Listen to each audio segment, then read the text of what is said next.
एक मिनट कर।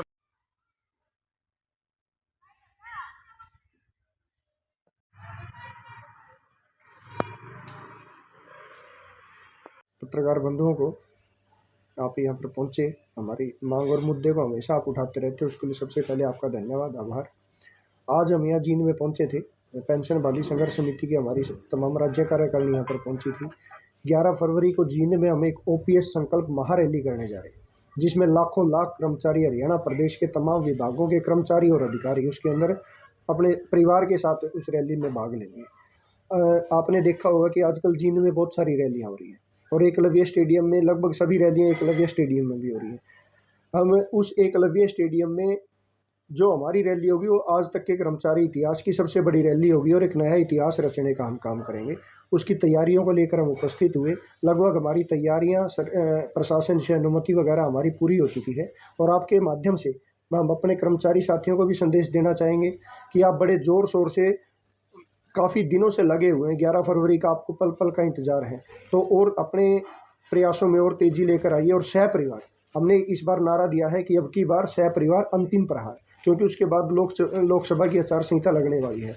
और हम सरकार को आपके चैनल के माध्यम से इसको हमारी विनती लगाइए, इसको हमारी मांग लगाइए, इसको हमारी चेतावनी लगाइए कि लोकसभा आचार संहिता से पहले अगर आप हमारी मांग को पूरा कर देते हैं, या 11 फरवरी की रैली से पहले आप हमारी मांग को पूरा कर देते हैं और कैबिनेट की मीटिंग बुलाकर पुरानी पेंशन को बहाल करने की घोषणा कर देते हैं, तो निश्चित तौर पर ये ओपीएस संकल्प रैली सरकार की धन्यवाद रैली बन जाएगी। अगर ऐसा नहीं करते तो निश्चित तौर पर हरियाणा प्रदेश का जो कर्मचारी आज अपनी मांग के लिए दर दर की ठोकरें खा रहा है और पिछले 5-6 सालों से लगातार सरकार से विनती कर रहे हैं, उसको लेकर लाठी डंडे आंसू गैस के गोले झेल चुका है, जून की तपती गर्मी में साइकिल यात्रा निकाल चुका है, वो प्रण ले चुका है कि अगर पुरानी पेंशन बहाल नहीं तो हम आपके साथ नहीं। इसलिए हम नारा भी लेकर चल रहे हैं कि जो पेंशन बहाल करेगा वो देश पर राज करेगा। और हमारी इसको लेकर मुहिम है वोट फॉर ओपीएस की मुहिम।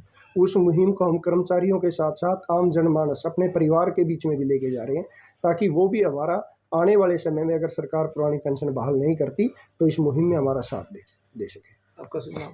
विजेंद्र धारीवाल, प्रदेश अध्यक्ष, पेंशन बहाली संघर्ष समिति, हरियाणा। नमस्कार सभी को। आज जो हम 11 फरवरी को एकलव्य स्टेडियम में पेंशन संकल्प महारैली करने जा रहे हैं, उसको लेकर आज कॉन्फ्रेंस की गई है।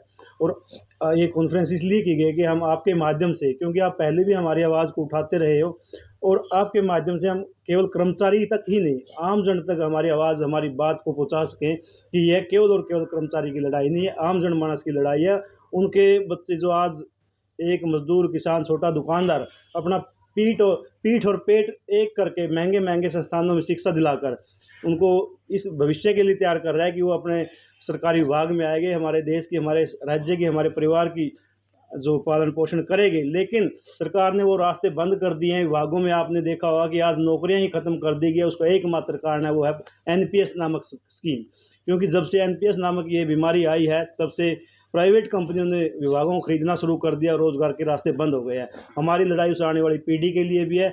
इसलिए आज ये पत्रकार वार्ता की गई कि हम अपनी जो ये इस शोषण के खिलाफ जो लड़ाई है वो आम जन तक आपके माध्यम से पहुंचा सके, और आपके माध्यम से तमाम जनमानस, आम नागरिक, कर्मचारी, तमाम विभागों के कर्मचारी उनसे अपील करते हैं कि ज़्यादा से ज़्यादा संख्या में 11 फरवरी को एकलव्य स्टेडियम जींद में पहुंचे और अपनी, जैसा प्रधान जी ने बताया कि अब की बार सह परिवार एनपीएस पर अंतिम प्रहार, ये नारा हमने दिया है। और निश्चित तौर पर हरियाणा में हम इसमें पुरानी पेंशन बहाल करवाने में सफल होंगे।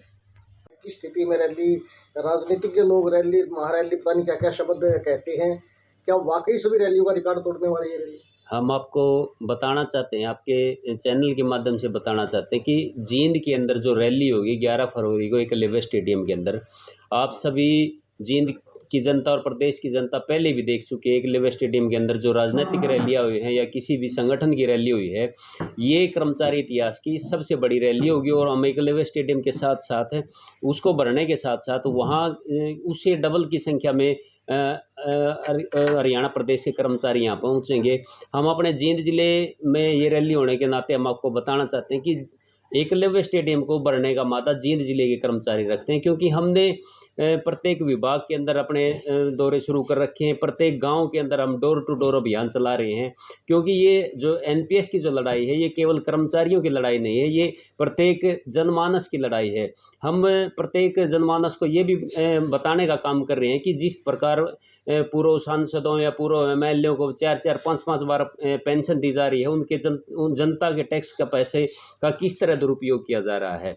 हम जनता को बताना बार बार जागरूक भी कर रहे हैं कि ये आपके टैक्स के पैसे के ऊपर ऐशो आराम कर रहे हैं, और हम आपके बच्चे जो सरकारी सेवा में 30 से 35 साल तक अपनी सरकारी सेवा में कार्य करते हैं, सरकार की नीतियों को जनता तक पहुंचाते हैं, उनके साथ अन्यायपूर्ण नीति अपनाते हुए उन्होंने एनपीएस लागू कर रखी है।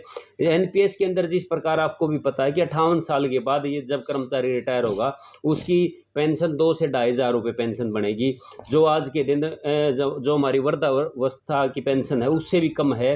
तो कर्मचारी किस तरह अपना जीवन यापन करेगा? उसके अंदर हमारे 58 साल के बाद न ही कोई मेडिकल फैसिलिटी होगी। जब कर्मचारी अपने जीवन का जो युवावस्था है उसका 30 से 35 साल कर्मचारी सरकार की और जनता की सेवा पर लगाता है, उसके बाद भी कर्मचारी के 58 साल के बाद उसको अपने भविष्य की चिंता है। और हम हरियाणा सरकार से मांग करते हैं कि हमारी पुरानी पेंशन को जल्द बहाल किया जाए, क्योंकि जो हम एनर्जी यहाँ धरने प्रदर्शनों सड़कों पर लगा रहे हैं उस एनर्जी के साथ उस एनर्जी को हम बचाकर जनता की सेवा की और सरकार की नीतियों को धरातल पर लागू करवाने के लिए लगा सकते हैं। एक बड़ी बात है, 2024 का चुनाव सिर पर आ चुका है। ऐसे में जो सत्ता में दल बैठा है वो अगर ओपीएस बहाल नहीं करता है, विपक्षी नेताओं ने आपसे संपर्क किया हो या वायदे किए हो निभाने के, तो क्या उसमें आप किस दल के साथ जा सकते हैं? हम आपको स्पष्ट बताना चाहते हैं कि पेंशन वाली संघर्ष समिति का कोई भी पदाधिकारी या कोई भी कर्मचारी उसको सिर्फ और सिर्फ अपनी पुरानी पेंशन से मतलब है। कोई राजनीतिक संगठन नहीं है, हमारा किसी भी राजनीतिक पार्टी से कोई संपर्क नहीं है। हमारा मुद्दा केवल पुरानी पेंशन बहाली का है। हम वर्तमान की जो सरकार है उससे पुरानी पेंशन की मांग करते हैं, वो पुरानी पेंशन को बहाल कीजिए। अन्यथा देखो, आचार संहिता लागू होने के बाद हम भी स्वतंत्र हैं, अपने भविष्य को प्रत्येक कर्मचारी भी देखेगा और आमजन भी देखेगा कि हमारा भविष्य कहाँ सुरक्षित है। यदि हमारे पुरानी पेंशन को सरकार बहाल नहीं करती है तो हम एक वोट फॉर ओपीएस की मुहिम जो आज हमने शुरू कर रखी है उसको हम ग्राम स्तर पर और जो हमारे क्लस्टर लेवल पर हैं वहाँ पर भी वोट फॉर ओपीएस की मुहिम को हम चलाएंगे।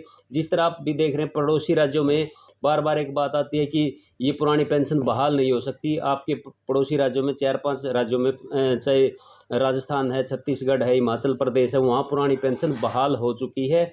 इसलिए हरियाणा प्रदेश के अंदर भी सरकार से मांग करते हैं कि आप तुरंत प्रभाव से पुरानी पेंशन को बहाल कीजिए, अन्यथा उसके बाद आपके हाथ से मौका निकल जाएगा। उसके बाद कर्मचारी अपना भविष्य जरूर देखेगा। कर्मचारी एकता जिंदाबाद जिंदाबाद जिंदाबाद। जय पीबीएसएस, जय हरियाणा, जय हरियाणा, जय हरियाणा। हरियाणा मांगे पुरानी पेंशन, पुरानी पेंशन, पुरानी पेंशन।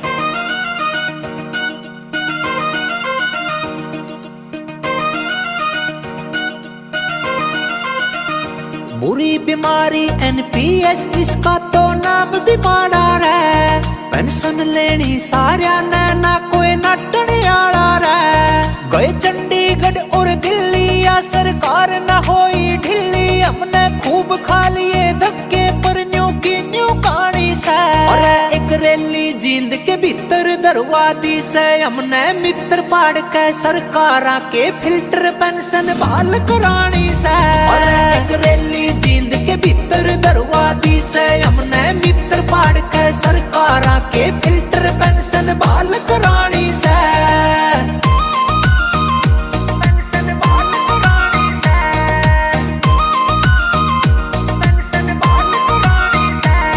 फिर अपने अब की खातिर अपना लाठी डंडे खाए। ओपीएस अधिकार मारा ना भीख मांगने आए। रैले के हिमाचल कर्नाटक इब हरियाणा की बारी, कभी सच्ची बात करांगे ना हम देश द्रोही रे। और एक रैली जींद के भीतर दरवादी से हमने मित्र पाड़ के सरकारा के फिल्टर पेंशन बहाल करानी